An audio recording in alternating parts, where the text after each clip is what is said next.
Hey guys, how y'all doing today? I hope that your week has went well.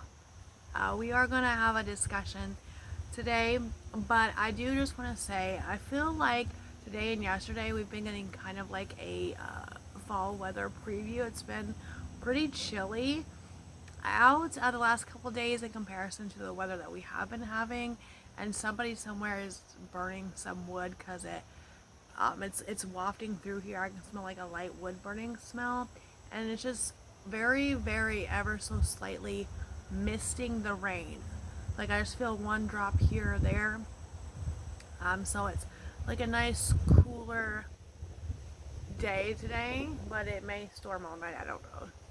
But anyway, so today what we're gonna talk about is the fact that we could be or we are losing PBS due to federal funding cuts. Corporation for Public Broadcasting, which has for decades distributed federal funds to both PBS and NPR, announced today that it's shutting down. That is after President Trump recently clawed back more than $1 billion of funding for public broadcasting. In a statement, CPB's president said despite the extraordinary efforts of millions of Americans who called, wrote, and petitioned Congress, we now face the difficult reality of closing our operations. PBS and its stations get around 15% of annual revenue from federal money. Okay, and when I first heard about this, read about it, that it was like happening, it was a thing, I initially was outraged, but then I did take like a step back or two and really thought about it, and now I kind of have mixed feelings about this.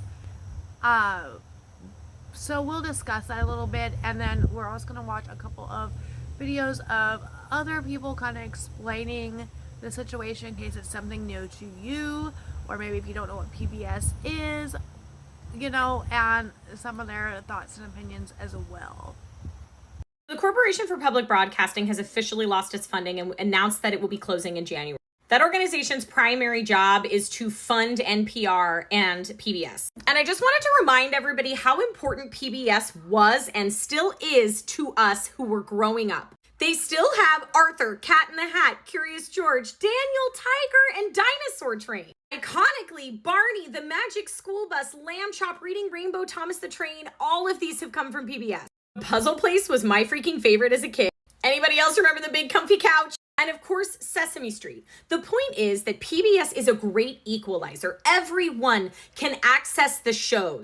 The educational moments that we learned as kids are so freaking important. If you are able to donate to PBS to keep them going, please do so. Thank you to the folks who commented in the video that I made about this just before this, because I was under the impression that PBS had announced that they were closing. There's a lot of weird news about it, but that is not in fact the case, and there is still a chance to save PBS if you continue to donate, even though they lost 15% of their funding, like in the last 30 minutes. So like I said, I was initially outraged, but then I took a couple steps back and really thought about it, and now I kind of have mixed feelings. One, I would really hate to see PBS go, because it's been a long-running, long-standing, free cable program for a very long time that was the center of a lot of our childhoods. It allowed for people who could not afford cable back in the day to still be able to, watch programming. It had PBS Kids, so it had children programs, and it had programs for adults, and these programs, they were, very educational. They were very diverse. They offered they offered a lot. Children to kind of get a scope of what was going on in the world and how it related to them, like being a child, and difference in cultures and difference in geography, and it was free. I mean, all these little programs, these cartoons, it was all free. And I know that when I was in school, elementary especially, the teachers really liked to utilize these programs in their lessons. So, like, we watched a lot of Reading Rainbow in class, in school. Reading Rainbow, Mr. Rogers. And you know what? Like, Mr. Rogers, you could be jumping off the walls like a little monkey maniac, and your parents are on their last leg, and Mr. Rogers comes on, and guess what happens? He's calm, cool, he's collected, he's very respectful.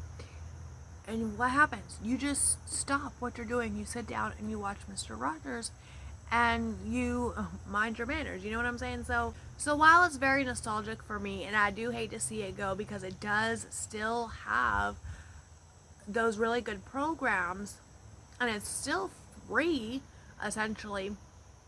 But one, they are losing a ton of funding, and so they may not be able to keep up with what they were doing before. I know a lot of people out there are saying or encouraging people to donate, which is a good idea, but also at the same time, with the weight of the economy and the increase in inflation and everything like that, I'm not sure that the amount of money that people would have to donate to PBS would be enough to keep it afloat. I'm not discouraging anybody from donating, but my other point is that I stopped to think about is PBS was great for cable. It was. And they do have good programs.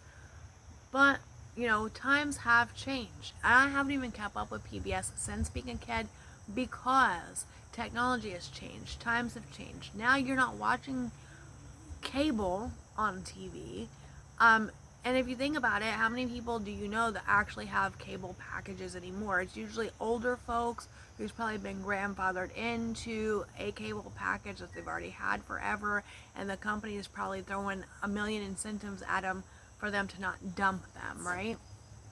Because we've moved on to smart devices, so smartphones, tablets, smart TVs, and now everything that you watch has to, it requires a subscription.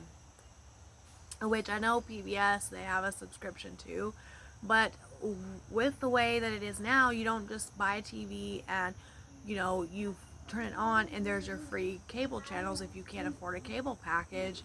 Now you have to have your device, plus the subscription, whether that's free or paid, depends on what you're getting. And then you also have to have some form of internet service provider, and those are not free either. So while it's sad that like really good free programming is going out the door because they're cutting funding, and like I can almost see why, you know what I'm saying? Because yes, they can still offer, free programming online, streaming services, whatever, but like I said, there's additional steps to be able to acquire what you need to be able to access these free programs. Now, I did see a video. I won't be able to include it in here today because I didn't grab it for you, but I did watch a video today about somebody stating that these funding cuts, the decision for these is solely based off a money making standpoint, as in free programming. There's no advertising space for those.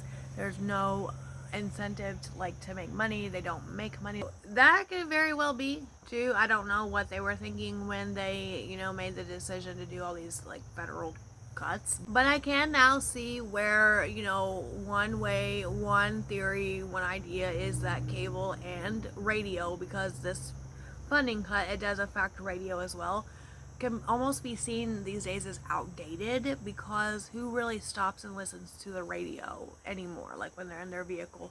I say, because these days, who owns like a boombox or something, a device that plays actual radio? Nobody. These days, nobody even buys music anymore, like CDs or whatever. It's all streaming. It's all cloud streaming stuff, You're not listening to the radio waiting for the DJ to play your favorite song. Now you're going on these, apps and these services where they stream music, and you can make your own playlist and, whatever. Hell, I don't even think people buy music from Apple Music anymore.